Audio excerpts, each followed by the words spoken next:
Olá, pessoal, boa tarde. Estamos aí na terceira sessão da tarde da Semana do Direito Previdenciário. Eu me chamo Priscila Machado, sou professora aqui da Faculdade Legale, monitora das turmas de pós-graduação. Aproveito já o momento para convidar você, que ainda não conhece a pós-graduação do Legale, para se inscrever, ainda dá tempo. A pós-graduação do Legale tem um foco extremamente prático, então, assim, para o colega que tem essa dificuldade, mais de como tocar o processo, de como, enfim, atuar no direito previdenciário na prática, o Legale é o seu lugar. Então, fico te esperando lá na monitoria da pós. Hoje, gente, nós vamos falar de direito adquirido e a reforma da Previdência. Um tema aparentemente simples, mas que esconde uma série de dúvidas, uma série de questões. Vou colocar para vocês antes aí na tela os meus contatos da rede social, meu Facebook, o Instagram e o e-mail. Se vocês tiverem qualquer dúvida, precisarem de qualquer ajuda, pode me mandar mensagem lá no Instagram ou no e-mail. Só o Messenger do Facebook é que eu não utilizo. Mas vocês podem mandar, que é o maior prazer responder aí os colegas, enfim, trocar questões. Eu só demoro um pouquinho, gente, para responder, porque como eu recebo um fluxo muito grande de mensagem, às vezes eu demoro uns 3, 4 dias para responder, mas eu respondo todo mundo, tá? Então, podem me mandar, que vai ser um prazer aí sanar as dúvidas de vocês com relação ao tema de hoje. Então, vamos lá. Direito adquirido e reforma da Previdência. Para a gente começar a falar de direito adquirido e da reforma, a gente precisa primeiro entender a fundamentação da emenda constitucional. O que é a emenda constitucional 103 de 2019, que trouxe a reforma da Previdência? O que ela buscava, né? O que ela visava? A emenda constitucional, ela veio com esse discurso de garantir a sustentabilidade do sistema. Qual sistema, gente? O sistema previdenciário. Através disso, ela buscou dificultar o acesso aos benefícios previdenciários. Então, a ideia inicial era tornar as regras mais rígidas. Além disso, para aqueles que conseguiam, venham a conseguir completar os requisitos para a concessão dos benefícios, a ideia é que esses benefícios sejam concedidos com valores menores. Então, nós temos dois viés principais quando a gente pensa na reforma da Previdência. Primeiro viés, dificultar o acesso. Segundo viés, reduzir o valor dos benefícios que vão ser concedidos. Quando a gente pensa, nessas duas bases, nesses dois viés principais da reforma da Previdência, o direito adquirido torna-se ainda mais importante. Por quê? Porque a gente conseguindo configurar o direito adquirido do nosso segurado, a gente muito provavelmente vai conseguir conceder para ele um valor de benefício maior, ou até mesmo conseguir para ele a concessão em um momento mais rápido, levando em conta o fato de que ele adquiriu os direitos até a data da publicação da emenda constitucional 103. A emenda, quando ela veio, ela fez diversas alterações aí no que tange o direito previdenciário. Exemplo, alterou o cálculo do valor do salário de benefício. O salário de benefício saiu aí do cálculo da média dos 80% maiores salários de contribuição para o cálculo levando em base 100% do salário de contribuição. Tivemos alteração no cálculo da pensão por morte. A gente teve aí uma drástica redução no valor da pensão por morte. A gente pensa, agora a pensão por morte é concedida numa cota de 50% mais 10% por cada dependente. E não é bem assim. Não foi só essa alteração que a gente teve ali na pensão por morte. A pensão por morte ela deixou de ser concedida com base numa aposentadoria por invalidez que antes tinha 100%, para uma aposentadoria por invalidez que pode ser concedida em 60%. Isso quer dizer que a pensão por morte, gente, na prática, ela pode ser concedida em um valor de até 36% do valor que ela seria concedida antes. Mas isso é uma discussão para sexta-feira. Sexta-feira nós vamos falar aí de pensão por morte, vamos discutir uma série de questões relacionadas a esse benefício. Outras alterações que nós tivemos foi a alteração na alíquota na alíquota de contribuição dos segurados, segurado empregado, empregado doméstico e trabalhador avulso. Tivemos a extinção da aposentadoria por tempo de contribuição, tivemos o estabelecimento de idade mínima para as aposentadorias, alteração da competência delegada, enfim, tivemos uma série de alterações. Visto isso, entendido aí todo esse conjunto de alteração que veio com a emenda constitucional, né, apesar de não ser objetivo aqui hoje a gente discutir a emenda, mas a gente, né, pode perceber através dessa discussão inicial que muitos segurados vão acabar tendo muito prejuízo financeiro quando a gente pensa na concessão dele em um momento pós-reforma. É claro que a gente precisa fazer o cálculo do caso concreto, tem segurado que ele vai passar a conseguir receber um valor maior, se esperar um pouquinho mais, do que ele receberia com base no direito adquirido. Então, a gente vai precisar fazer conta. Direito adquirido e reforma da Previdência. Então, vamos começar a discussão realmente da aula de hoje. Quando a reforma veio, foi um alvoroço, né? Todo mundo correndo para o INSS para poder protocolar os seus requerimentos, todo mundo com medo do seu segurado não ter resguardado o seu direito adquirido. Então, foi aquela correria. Quem atua no direito previdenciário aí, né, todo dia, como eu, sabe que estava impossível usar o meu INSS, estava impossível usar o INSS digital. A gente não conseguia fazer requerimento. O sistema era uma quantidade de acesso tão grande que o sistema o tempo inteiro caía, né? Os processos, enfim, que eu fiz durante esse período, eu protocolava de madrugada. De madrugada ele funcionava, mas durante o dia era impossível. E aí foi essa correria, porque todo mundo com medo do seu segurado perder o direito à concessão do seu benefício pelas regras antigas. Ou seja, perder o direito adquirido que aquele segurado tinha à concessão da aposentadoria com as regras antes da reforma. Teve sentido isso, gente? Essa correria toda? Mas é claro que não. Porque o próprio artigo 3º da emenda constitucional, ele resguardava expressamente o direito adquirido. Vou jogar aí para vocês na tela para nós lermos juntos. Artigo 3º da Emenda Constitucional 103 de 2019. A concessão de aposentadoria ao servidor público federal vinculado ao regime próprio de previdência social e ao segurado do regime geral de previdência social e de pensão por morte aos respectivos dependentes será assegurada a qualquer tempo, desde que tenham sido cumpridos os requisitos para a obtenção desses benefícios até a data de entrada em vigor dessa emenda constitucional, observados os critérios vigentes na data em que foram atendidos os requisitos para a concessão da aposentadoria ou da pensão por morte. Primeira discussão que a gente tem aqui com relação ao direito adquirido. Quando a gente leu esse artigo, a gente viu que qual foi o termo utilizado, que será resguardado o direito adquirido até a data da publicação da emenda. E aí a primeira pessoa que eu vi discutindo isso foi o professor Rodrigo Sodero, que é o coordenador da pós-graduação aqui do Legale. A discussão que ele trouxe foi a seguinte: quando a gente trabalha o termo até é um termo inclusivo. Então, no entendimento dele, e concordo com ele nessa posição, o direito estaria adquirido para aquele segurado até o dia 13 de novembro, até a data da publicação da emenda. Porque a redação do artigo 3º garante que aquele segurado terá direito adquirido até aquela data. Em regra geral, o direito adquirido é sempre adquirido até um dia antes. Ou seja, teoricamente, se a gente não tivesse essa previsão, o uso desse termo até ali no artigo 3º da emenda constitucional, o direito estaria adquirido para os requisitos cumpridos até o dia 12. Mas eu concordo com o professor Sodero nessa discussão que ele trouxe, no sentido de que no dia 13 de novembro de 2019, o segurado que cumpriu os requisitos naquela data ainda assim teria direito adquirido à concessão dos benefícios pelas regras antigas. Então, a gente viu que a emenda constitucional, ela resguardou o direito adquirido. Ok.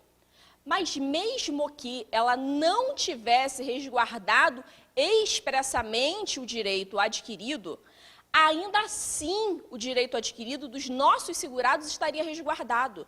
Estaria resguardado aonde, gente? Lá no artigo 15 da Constituição Federal e também no artigo 6º da LINDB, artigo 6º, parágrafo 2º da LINDB.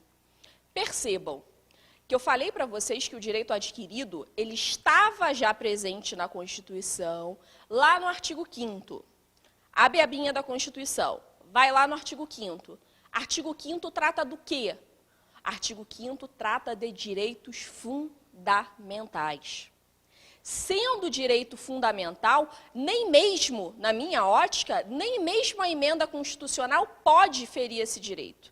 Então, mesmo que a emenda constitucional tivesse uma previsão dizendo não vamos resguardar o direito adquirido, essa previsão seria inconstitucional, já que os incisos do artigo 5º, eles tratam de direitos fundamentais.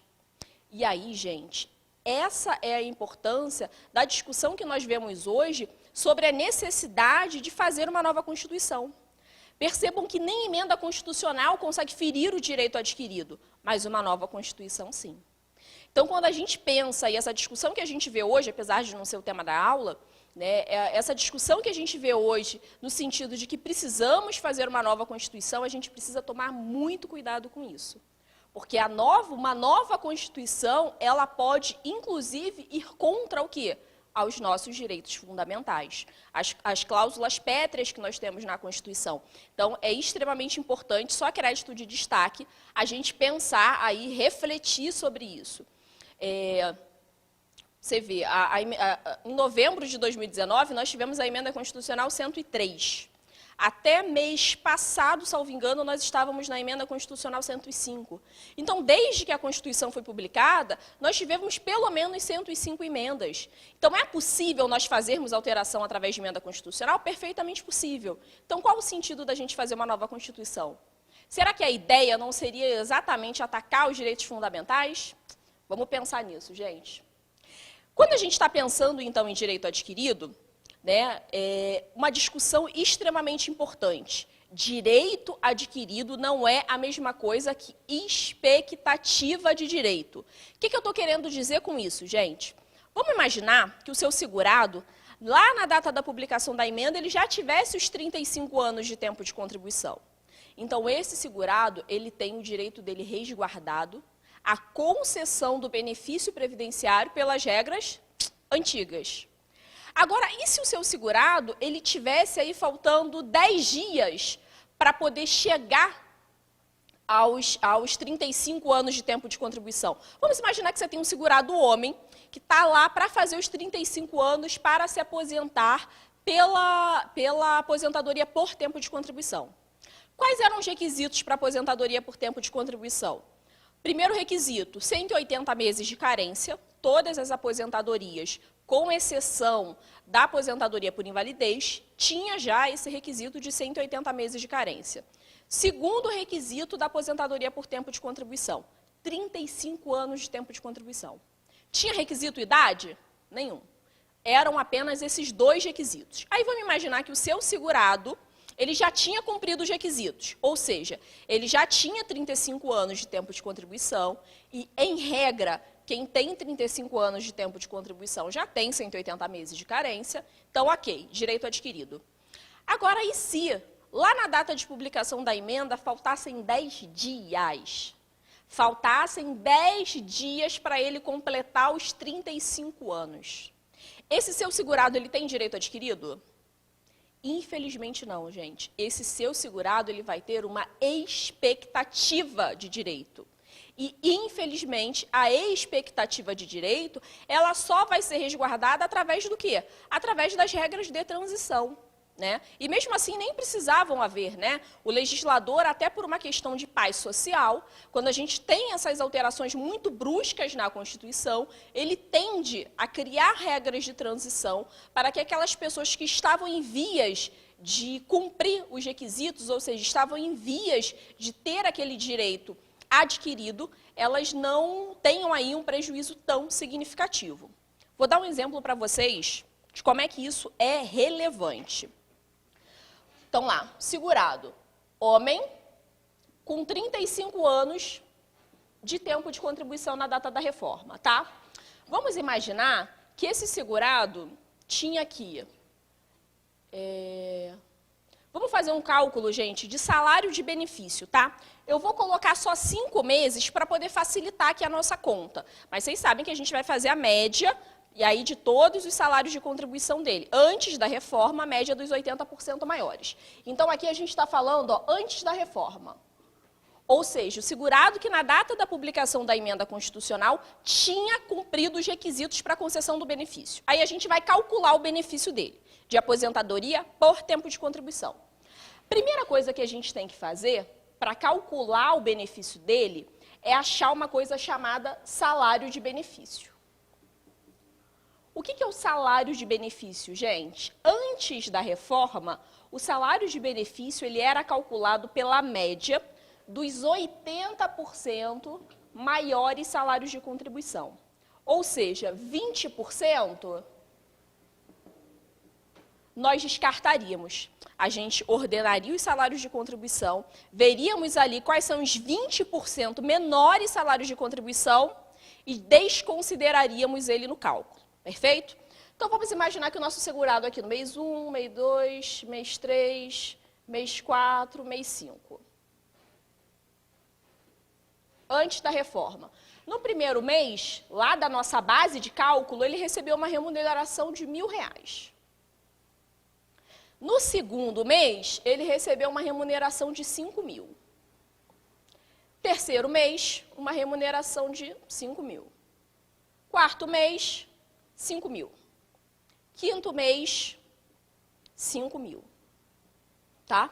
Aí vamos imaginar que essas são as remunerações desse segurado já atualizados monetariamente. Como é que a gente achava o salário de benefício antes? Quantas contribuições eu tenho? 5 contribuições para fazer esse cálculo de média. Eu posso excluir 20%, ou seja, eu posso descartar 20% das menores contribuições. Eu vou fazer o cálculo da média antes da reforma com os 80% maiores. 80% de 5, quanto que é? 4. Perfeito? Então, quantas remunerações eu posso descartar aqui antes da reforma? 1. Se a gente faz o cálculo inverso, Priscila, quantos por cento eu posso descartar? 20%. 20% de 5, 1. Então, dessas 5 remunerações, eu posso descartar uma remuneração. E a gente vai descartar a menor remuneração. Então, ao fazer essa média, eu vou somar 5.000 com 5.000, com 5.000, com 5.000. Quanto que dá? Dá R$20.000. R$20.000 dividido por 4, quanto que dá? 5.000. Então, essa média fecha em R$5.000. Então, quanto que é o meu SB aqui? Antes da reforma. 5.000. Perfeito? Então, salário de benefício antes da reforma, 5.000. Só que o seu segurado, ele não deu a sorte de ter o direito adquirido. Faltava 2 dias, Priscila, para ele conseguir fechar o direito adquirido. Faltavam 2 dias. Esse seu segurado, ele vai entrar nessa conta ou vai entrar pela regra nova? Vai entrar pela regra nova, gente. Infelizmente. E como é que é feito esse cálculo pós-reforma? Nós vamos levar em conta, no pós-reforma, um salário de benefício com base em 100% dos salários de contribuição. Então, nós vamos somar todos esses salários e dividir por 5. Daria aqui, então, o somatório, após a reforma, R$21.000. Então, no pós-reforma, eu vou somar 1.000, mais 5, mais 5, mais 5, mais 5. Somando todos eles, eu vou obter R$21.000. E vou dividir por 5. Quanto que vai dar aqui? R$4.200. Percebam, o meu segurado faltava 2 dias para poder completar os 35 anos. Faltava 1 dia, faltava 10 dias para completar os 35 anos de tempo de contribuição. Olha o prejuízo dele. De cara, a base de cálculo dele do salário de benefício já vai sair de 5.000 para R$ 4.200. Olha a diferença. Por 10 dias, 1 dia, 2 dias, 3 dias, não importa. Só aqui, R$ 800 de diferença. Fora que, em cima desse valor, ainda vai incidir a alíquota do benefício, que também teve redução. Então, percebam que o direito não protege a expectativa do direito. O que a gente vai ter aqui de proteção dentro do direito previdenciário é o quê? O direito efetivamente adquirido. Ou seja, a expectativa do direito, no máximo, vai ser resguardada pelas regras de transição. Para o salário de benefício, por enquanto, não temos regras de transição. Então, por um dia, de cara, ele já tem aí esse prejuízo inicial. Por que eu falo, por enquanto, nós não temos? Porque a gente tem a PEC 133 de 2019, que está correndo. Essa PEC 133, ela visa reduzir um pouco esse impacto dessa alteração do cálculo de 80% para 100%. Vamos acompanhar a tramitação dela, mas eu acredito que, muito provavelmente, essa PEC aí vai ficar engavetada por bastante tempo. Então, vamos lá para o slide. Então, direito adquirido é diferente de expectativa do direito. E como eu falei agora para vocês, o que nós temos é a proteção do direito adquirido e não a proteção da expectativa de direito. Isso porque, frase consagrada aí pelo STF, não há direito adquirido a regime jurídico. Perfeito, gente? Então, primeiro ponto principal aí da aula de hoje já superado. Passou um dia, vai entrar nas regras novas? Vai entrar nas regras novas. Vou aplicar salário de benefício novo? Vou aplicar salário de benefício novo. Com relação às regras para concessão, esse segurado que faltava aí alguns dias, 10 dias para se aposentar, ele vai entrar nas regras de transição? Vai entrar nas regras de transição, infelizmente. Quando a gente está pensando, gente, em direito adquirido, é importante que a gente saiba que o direito adquirido, dentro do direito previdenciário, ele segue, vou jogar na tela para vocês, o conceito do tempo régio ato. Esse conceito, ele vem dizer para a gente, né, de forma subliminar, que a data do requerimento é irrelevante. A data do requerimento é irrelevante. Por isso, foi desnecessário aquela correria lá ao INSS dias antes da reforma. Isso porque, gente, deixa eu só pegar aqui, que ao vivo é assim, caiu aqui o passador. Isso porque, gente, quando a gente está pensando em direito previdenciário, a gente vai aplicar sempre a regra da data do fato gerador. O que eu estou querendo dizer com isso? O segurado, ele completou os requisitos para se aposentar no dia 10 de novembro de 2019. Ele tem direito adquirido? Tem direito adquirido. Então, mesmo que eu peça o benefício dele agora, em março de 2020, ainda assim, se for mais interessante para o meu cliente, eu posso pedir que se apliquem as regras da data em que ele cumpriu os requisitos para aquela concessão. Ou seja, eu vou poder pedir que seja aplicado, naquele caso concreto, o direito adquirido do meu cliente. Isso é extremamente relevante, não só para a aposentadoria, mas quando a gente pensa também para alguns outros benefícios, como a pensão por morte ou auxílio reclusão. Isso gera muita dúvida. Pensão por morte e auxílio reclusão. Qual é o fato gerador da pensão por morte? O óbito. O óbito é o que faz surgir o direito aos dependentes para receberem a pensão. Digamos que o segurado morreu em 2014 e apenas agora, em 2020, pós-reforma da Previdência, aquele dependente vai ao INSS requerer a concessão da pensão por morte. Ele pode fazer isso? Pode, gente. A qualquer momento. A partir do momento que houve o óbito, sendo aquela pessoa dependente do segurado naquele momento, ela adquiriu aquele direito de receber aquele benefício. Ela incorporou aquele direito ao seu patrimônio jurídico. E ela pode exercer quando bem entender. E aí surge a dúvida. a questão é o seguinte, vamos dizer que seja uma esposa. Ela demorou 6 anos, nesse exemplo, para poder requerer o benefício. Ela vai receber o benefício desde o óbito? Não, né, gente? Ela tem lá os 90 dias para requerer, não requereu dentro daquele prazo. Ela vai receber desde quando o benefício? Desde a data da entrada do requerimento. Então, se ela entrou com pedido em março agora de 2020, ela vai receber o benefício a partir de março de 2020. Ela vai poder buscar esses 6 anos de atrasado, essa esposa? Não vai poder buscar esses 6 anos de atrasado. Se ela não tiver feito já um requerimento administrativo, se ela não tiver tentado aí essa concessão antes, ela não poderá buscar esses atrasados. Ela vai receber da data do requerimento. E aí surge a dúvida. Olha só. O João, marido da Maria, faleceu no dia 1/1/2014. Quando chegou aqui, no dia 13 de novembro de 2019, nós tivemos a emenda constitucional 103. Aqui ele, ó, faleceu. Maria, muito desinformada, ela nem sabia o que era pensão por morte. Não sabia que podia requerer, ela não tinha a menor noção disso.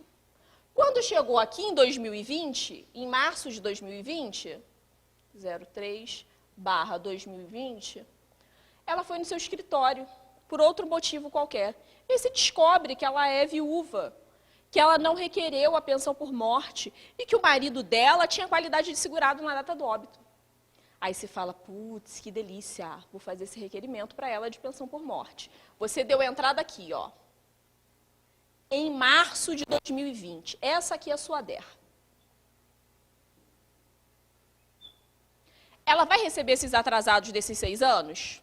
O que a Lei 8.213 vai falar para a gente? Que não, que nesse caso ela vai receber discussões à parte desde a DER. Não é isso que a Lei 8.213 vai dizer para a gente? Vai receber desde a DER. DER, pós-reforma da Previdência. Como é que a gente vai calcular essa pensão? Estou falando de pensão, olha eu aí antecipando várias coisas da aula de sexta-feira. Como é que vai ser calculada essa pensão, gente? Essa pensão vai ser calculada pelas regras da DER, em março de 2020, ou ela vai ser calculada com as regras do dia 1º de janeiro de 2014, data do óbito. Vejam a importância de nós entendermos o direito adquirido. Tempo rege o ato, gente. A gente tem que olhar para o quê? Para o fato gerador. Eu tive um professor na graduação chamado Fábio Zambit, vocês devem conhecer. Ele me deu aula de direito financeiro na época, mas é um dos maiores previdenciaristas, né, assim, que a gente tem hoje na atualidade. E o Fábio Zambit, toda pergunta que eu ia fazer para ele, relacionada a direito financeiro, ele dizia para mim assim, qual é o fato gerador, Priscila? E eu falava, ai, dava até um susto, né? Aí, né, respondia, ia fazer outra pergunta, qual o fato gerador? Qual o fato gerador? E aqui, gente, é exatamente isso. Né? Quando a gente está pensando em direito previdenciário, não apenas em direito financeiro, a gente tem que olhar para o quê? Para o fato gerador, o tempo rege o ato. Qual é o ato que a gente vai estar resguardando aqui? O óbito. Quando que ele faleceu? 1/1/2014. DER, março de 2020. Qual é a regra de cálculo que tem que ser aplicada aqui? 1/1/2014.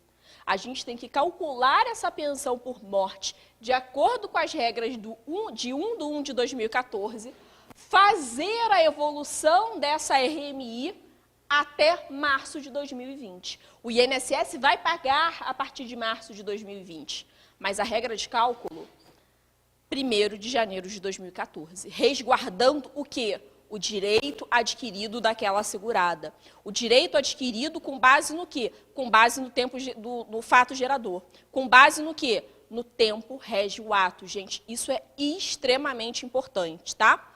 Então, segunda discussão relevantíssima do dia. Vamos dar uma lida aqui numa jurisprudência que eu trouxe para vocês. Se na vigência da lei anterior o impetrante preenchera todos os requisitos exigidos, o fato de, na sua vigência, não haver requerido a aposentadoria, não o fez perder o seu direito que já estava adquirido. Um direito já adquirido não se pode transmutar em expectativa de direito só porque o titular preferiu continuar trabalhando e não requereu a aposentadoria antes de revogada a lei em cuja vigência ocorrera a aquisição do direito. Expectativa do direito é algo que antecede a sua aquisição. Vejam como é importante e relevante isso. Uma saída técnica para a gente discutir aí a questão do valor de concessão do benefício dos nossos segurados. Eu não acredito, de verdade, que administrativamente o INSS vai cometer esse erro. Eu não acredito que administrativamente, em um caso desse, o INSS vai fazer o cálculo com base na reforma e não com base na data do óbito. Por que eu estou dizendo isso? Porque nós já tivemos várias alterações na legislação e o que eu vejo é que, em regra, o INSS aplica a lei correta. Ele aplica a lei lá do fato gerador. Salvo engano, eu só consigo lembrar de um caso em que eu vi que isso estava, de fato, errado, por isso que é importante a gente saber isso, e é importante a gente analisar isso no caso concreto. Inclusive, amanhã, gente, a gente vai fazer uma aula sobre análise de carta de concessão. Então, é extremamente importante, inclusive, para a gente identificar esses errinhos. Como é que a gente identifica qual foi a base de cálculo? Em que data que ele começou a calcular esse benefício? Então, amanhã, galera, espero vocês. E aí, gente, eu não acredito, né, como eu disse para vocês, que administrativamente o INSS vai fazer isso. Ele geralmente faz isso da forma correta. Só lembro de uma vez que, de fato, eu vi que isso foi feito de forma equivocada pela administração, mas no judicial, gente, eu já vi mais de uma vez isso acontecer na hora de ir o cálculo lá, a contadoria mandar o cálculo com a data errada. Né? Acredito que o volume de trabalho seja muito grande, enfim. Então, a gente precisa ficar atento aí, ter atenção aí com relação a essas datas. Outra discussão extremamente importante, vou jogar na tela para vocês que são visuais, não esquecer meus slides super coloridos. Não é possível formar um sistema híbrido. Direito adquirido leva em conta apenas os requisitos cumpridos até a data da emenda. Sistema híbrido não pode. Sistema híbrido não pode. Enquanto você está pensando aí o que é sistema híbrido, aproveita e dá uma curtida aí no vídeo que a Jana está dizendo aqui para mim que não está legal essas curtidas não. Aproveita, pensa aí o que é sistema híbrido e já dá uma curtida aí no vídeo para deixar o Edinho feliz. Ah, gente, inclusive vocês sabem que a gente vai ter o sorteio em uma das sessões da tarde. Não vou contar para vocês se vai ser hoje. O Edinho vai trazer para vocês um presente aí. Não posso dizer qual é o dia, estou proibida de falar qual é o dia e qual é a surpresa. Mas acompanhem aí os próximos dias da sessão da tarde, que tem coisa boa aí. Vou trazer o Edinho aqui para poder anunciar para vocês a surpresa. Sistema híbrido, Priscila. Vamos para o que interessa. Sistema híbrido. O que é isso? Gente, isso está gerando tanta dúvida. Eu recebo tanta mensagem de vocês perguntando isso. E vocês ficam inconformados comigo quando eu respondo essa questão. Então, vamos entender o que é sistema híbrido. Olha só.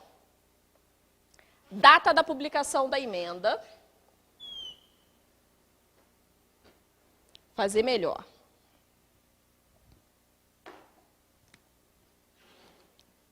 Emenda Constitucional 103. Vamos imaginar que o seu segurado, aqui antes da data de publicação da emenda, ele tinha um direito adquirido.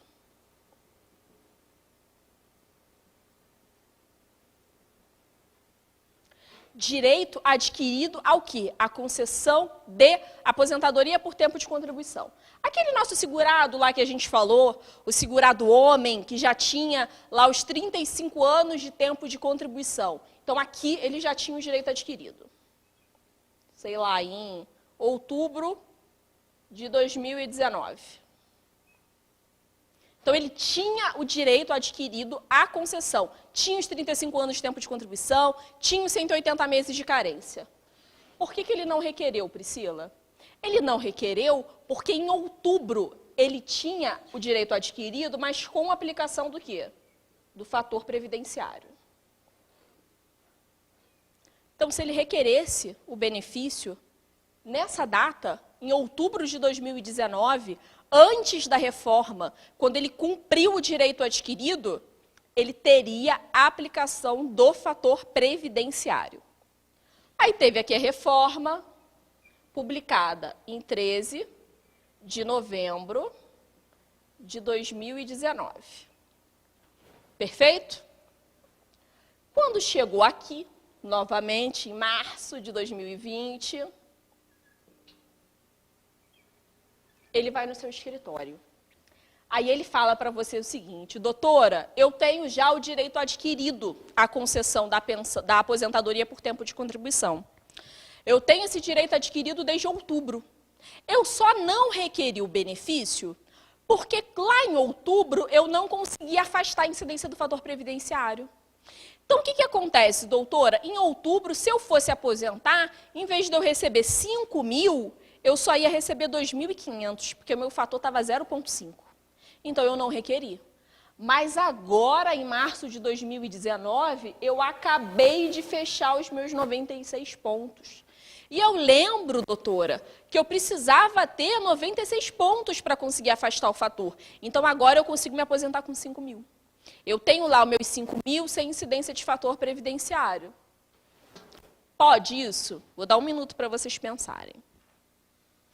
Antes da reforma, direito adquirido com o fator. Pós-reforma, só cumpriu a pontuação lá para poder afastar o fator previdenciário com a legislação antes da reforma, em março de 2020. Esse segurado, ele vai se aposentar com 2.500 ou ele vai se aposentar com 5 mil reais?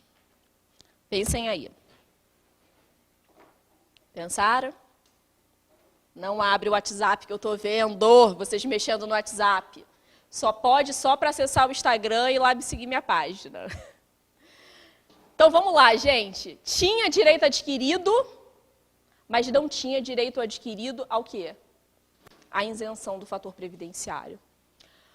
O direito não pode ser feito, o direito adquirido, ele não é mensurado através desse sistema híbrido. O que eu estou querendo dizer com isso? Se você quiser usar o direito adquirido, se for mais interessante para você utilizar o direito adquirido, você vai utilizar esse direito com a incidência do fator previdenciário.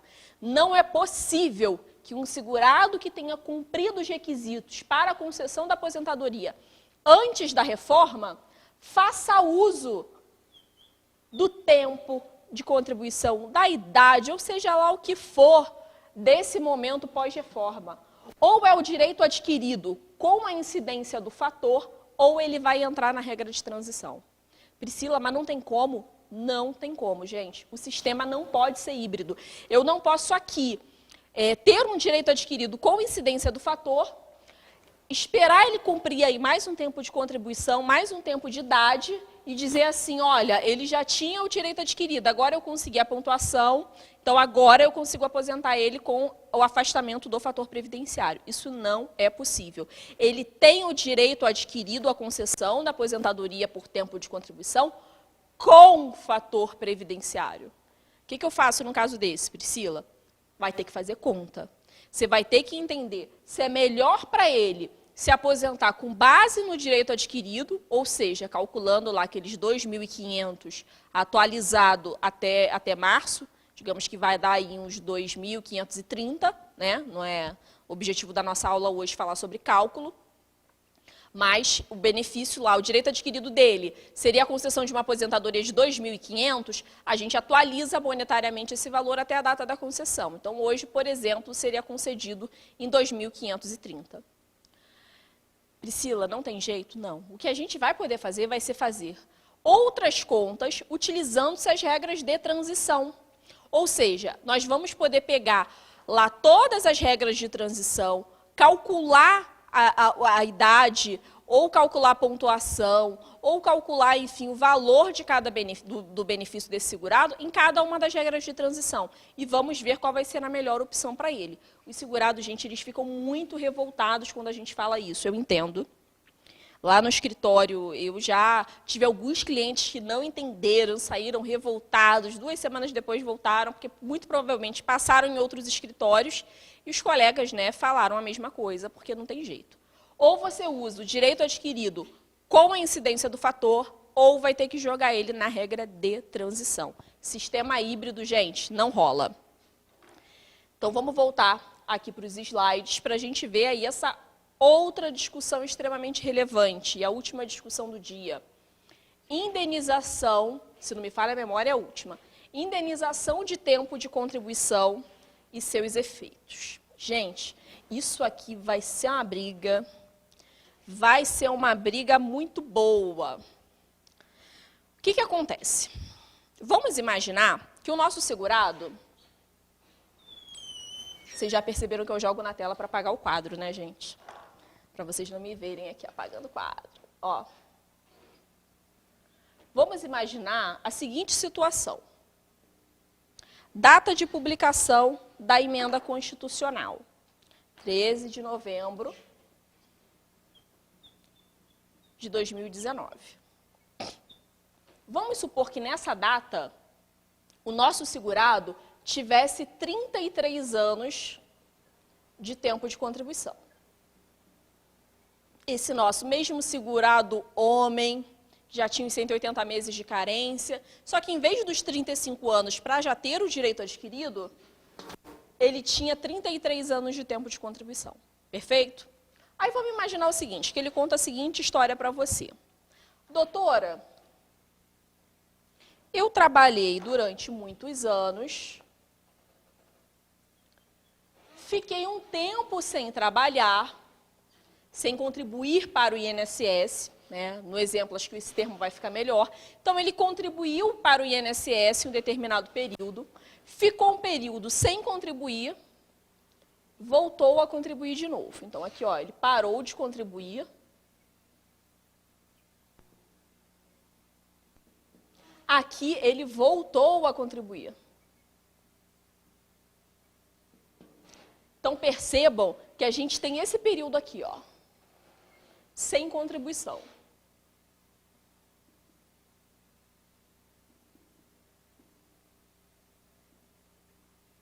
Vamos imaginar que esse período aqui tem, sei lá, um lapso de 4 anos.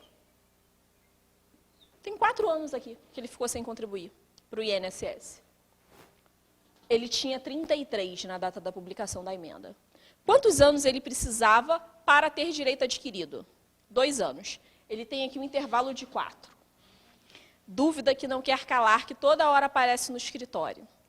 Doutora, posso recolher em atraso? E esse período vai contar para a configuração do direito adquirido? E aí, gente, vai contar ou não vai contar? Minha resposta para vocês é só Deus sabe. Por que eu estou dizendo isso para vocês? Alguns procuradores do INSS já se manifestaram, inclusive em livros, dizendo o seguinte: eu entendo que não é possível que recolhimento em atraso seja utilizado para a configuração do direito adquirido. Ou seja, se ele recolher esses 2 anos, vamos imaginar que ele tinha prova de atividade, enfim, que ele conseguiu fazer aquele recolhimento, ele não teve problema com o reconhecimento daquele tempo. Ele recolheu aqui os 4 anos. Doutor, eu quero recolher 4. Só preciso de 2, mas eu quero recolher 4. Foi lá recolher os 4 anos. Alguns procuradores já estão dizendo o seguinte: olha, esse recolhimento que ele fez em atraso não pode servir para configuração de direito adquirido. E isso, gente, é uma indicação extremamente relevante. A gente não sabe ainda como o administrativo do INSS vai se posicionar com relação a isso, mas procuradores de renome já têm dito que isso não vale para direito adquirido. Ou seja, se ele recolheu esse período em atraso, o INSS não deve reconhecer isso como direito adquirido. Outros doutrinadores, e aí vou destacar aqui para vocês o professor Lázari, né, que é juiz, né, e atua aí na área de esfera previdenciária.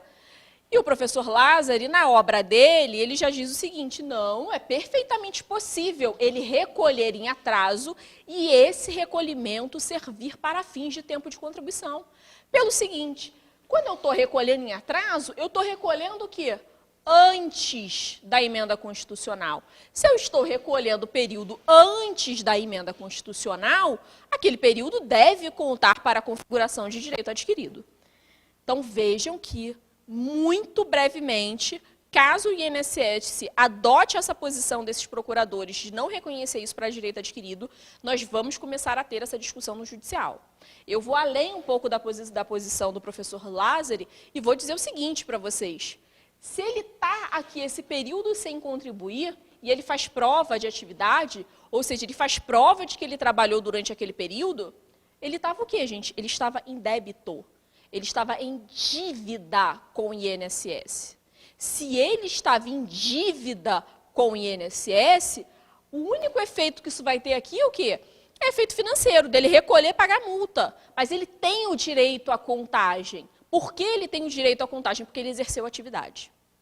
O fato dele ter exercido a atividade já faz suscitar nele um direito adquirido à contagem daquele tempo para fins de tempo de contribuição, devendo apenas fazer aí os devidos recolhimentos, ou seja, fazer o pagamento da devida dívida dele. Então, eu vou além no sentido de entender que a cada dia que nós trabalhamos, nós adquirimos o direito de ter aquele tempo ali dentro, a ser computado, dentro do quê? Da nossa esfera de direito adquirido. Eu trabalhei hoje, eu adquiri nesse dia o direito à contagem desse tempo para fins de tempo de contribuição. Se eu recolhi, se eu não recolhi, se eu estou em dívida, se eu não estou em dívida, isso daí é outra discussão. Então, eu acho que essa discussão aqui vai um pouco até além dessa posição do Lázari nesse sentido, porque eu entendo que o meu direito é adquirido a cada dia em que eu trabalho. Perfeito? Então, tomem cuidado. Vou repetir, gente. Chamem os amiguinhos, mostrem esse vídeo para os amiguinhos, conversem com os amiguinhos com relação a isso, porque isso vai dar problema.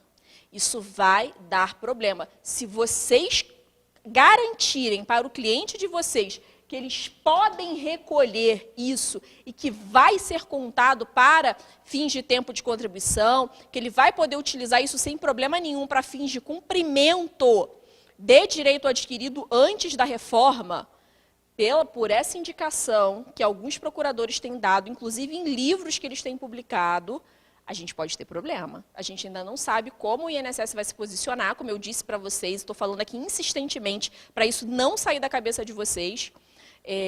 A gente não sabe como vai se posicionar, mas o INSS, quando tem dúvida, ele vai suscitar o questionamento a quem? Aos procuradores. Se surgir dúvida na esfera administrativa, eles vão suscitar aos procuradores o quê? Para que deem para eles ali uma informação de como proceder nesse caso concreto. A maioria deles tem entendido que esse recolhimento não pode configurar direito adquirido.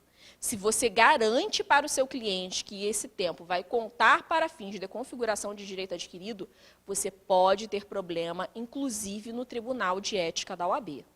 Então, gente, o seu segurado, ele fala assim, doutora, quero recolher em atraso. Eu, no meu escritório, eu costumo fazer muito recolhimento em atraso.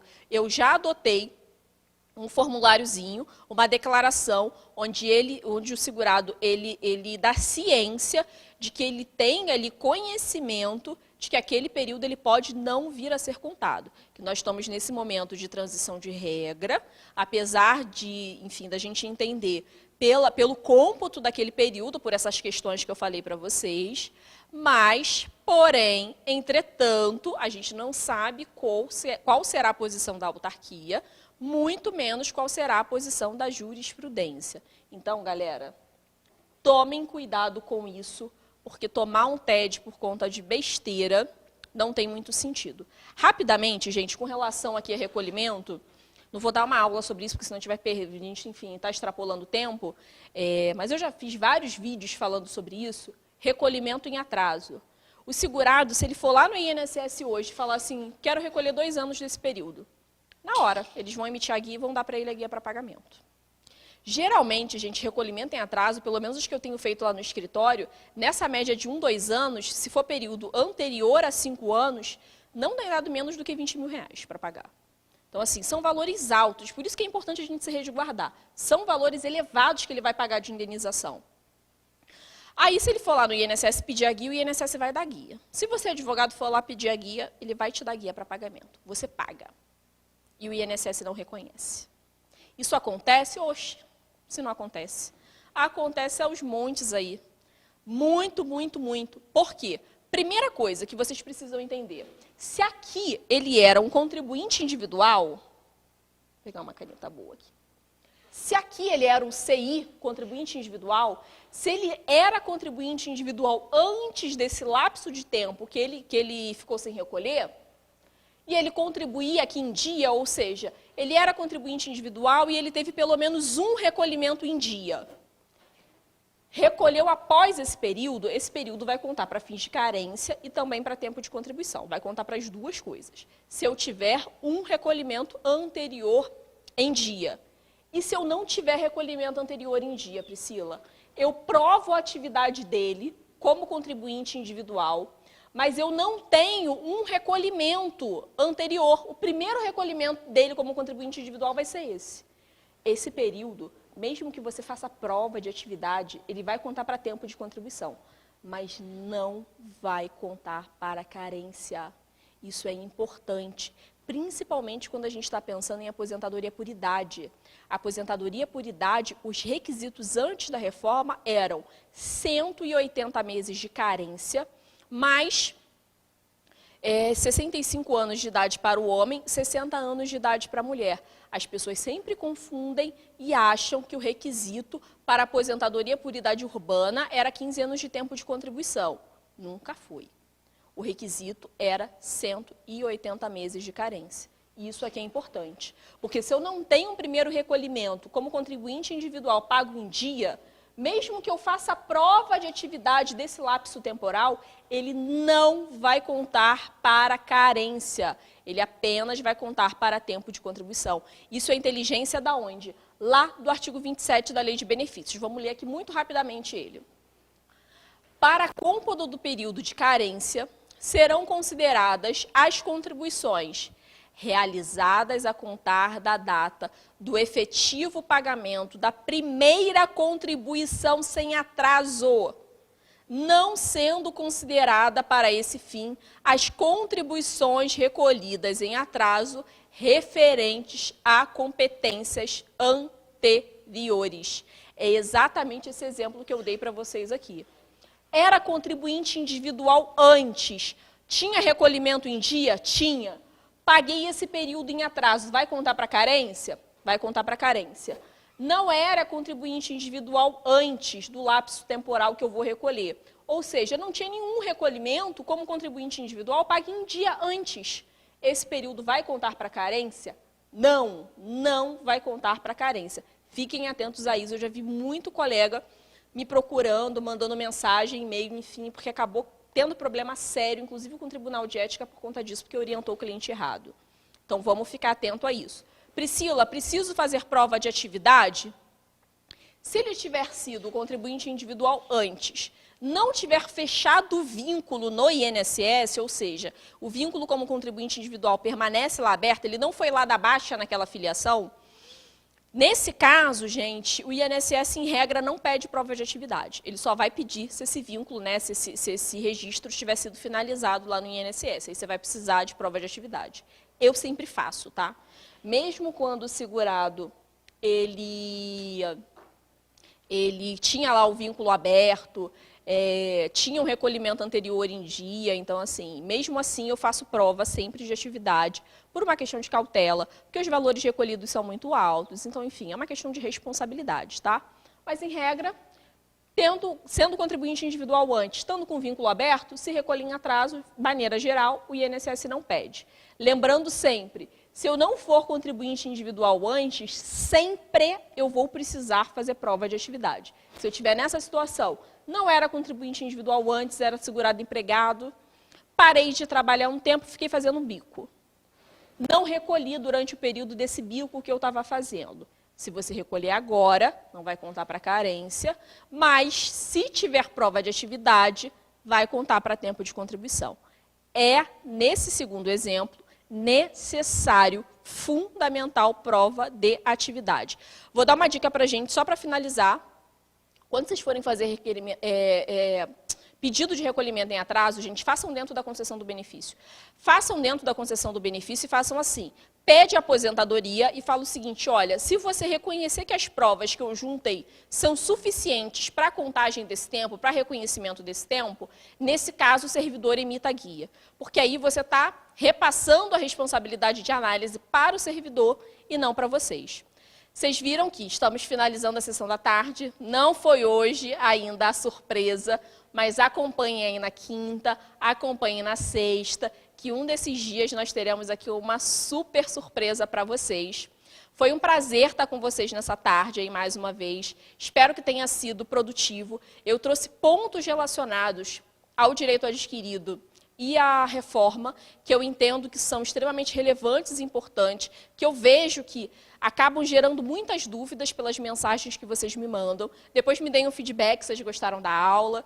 E mandem ideias também de aulas, né? Porque, enfim, vocês ajudam muito, né? Quando vocês mandam ideias, mandam até dúvidas, vocês acabam fazendo a gente pensar, formular, né? Cada vez mais fazer um curso mais direcionado para vocês.